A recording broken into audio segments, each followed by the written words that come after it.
Operation కమలనాడు మొదలైపోయిందా? ప్రధాని మోదీ పర్యటనే అందుకు వారధా?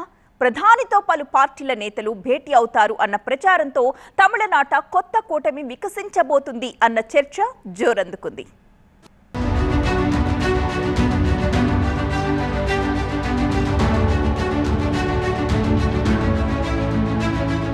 తమిళనాడులో పంబన్ బ్రిడ్జి జాతికి అంకితమైంది. ప్రారంభోత్సవానికి సీఎం స్టాలిన్ డుమ్మా కొట్టారు. ప్రధాని ప్రసంగంలో చురకలు చమక్కుమన్నాయి. మరి కొత్త కూటమికి బాతేంటి? అయోధ్యలో బాలరాముడి నుదుటిపై సూర్య తిలకం ప్రభవించింది. సరిగ్గా అదే సమయాన రామేశ్వరంలో పంబన్ వంతెనను జాతికి అంకితం చేశారు ప్రధాని మోదీ. రామేశ్వర ఆలయాన్ని సందర్శించిన ప్రధాని మోదీ ప్రత్యేక పూజల్ని నిర్వహించారు.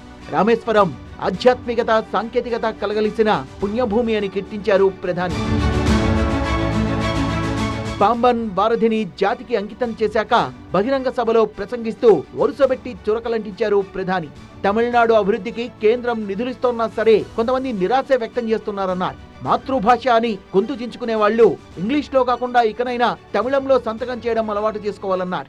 తమిళ లాంగ్వేజ్ और हेरिटेज दुनिया के कोने कोने तक पहुंचे, इसके लिए भी सरकार लगातार कोशिश कर रही है. मैं तो कभी कभी हैरान हो जाता हूं. तमिलनाडु के कुछ नेताओं की चिट्ठियां जब मेरे पास आती है, कभी भी कोई नेता तमिल भाषी में सिग्नेचर नहीं करता है. अरे तमिल का गौरव हो, मैं सबसे कहूंगा कम से कम तमिल भाषा में अपनी सिग्नेचर तो करो. తమిళ భాష సంస్కృతిని ప్రపంచవ్యాప్తి చేయడానికి తమ ప్రభుత్వం కృషి చేస్తోందన్న ప్రధాని మోదీ వైద్య విద్యను తమిళంలో ప్రారంభించాలని స్టాలిన్ సర్కార్కు సూచించారు. कई राज्यों ने मातृभाषा में डॉक्टरी की शिक्षा आरंभ की है.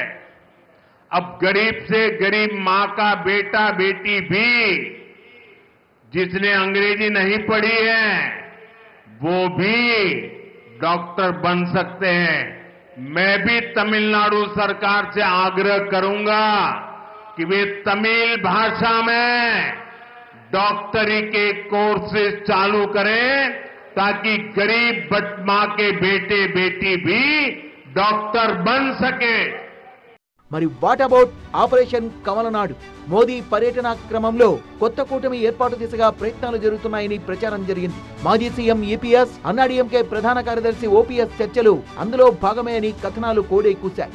క్లైమాక్స్ లో కథ మారింది. ప్రధానితో ఈపీఎస్, ఓపీఎస్ భేటీ రద్దయింది. తమిళనాడు బీజేపీ అధ్యక్షుడిగా అన్నామలై రాజీనామా చేసిన సంగతి తెలిసిందే. ఆయన స్థానంలో కొత్త అధ్యక్షుడిని ఎన్నుకున్నాక కొత్త కూటమి ఏర్పాటు దిశగా ప్రయత్నాలు ప్రారంభించాలని బీజేపీ నిర్ణయించినట్టు తెలుస్తోంది. ప్రధానితో ఈపీఎస్, ఓపీఎస్ కు అపాయింట్మెంట్ రద్దు కావడం వెనుక కారణం కూడా అదే అనేది టాక్.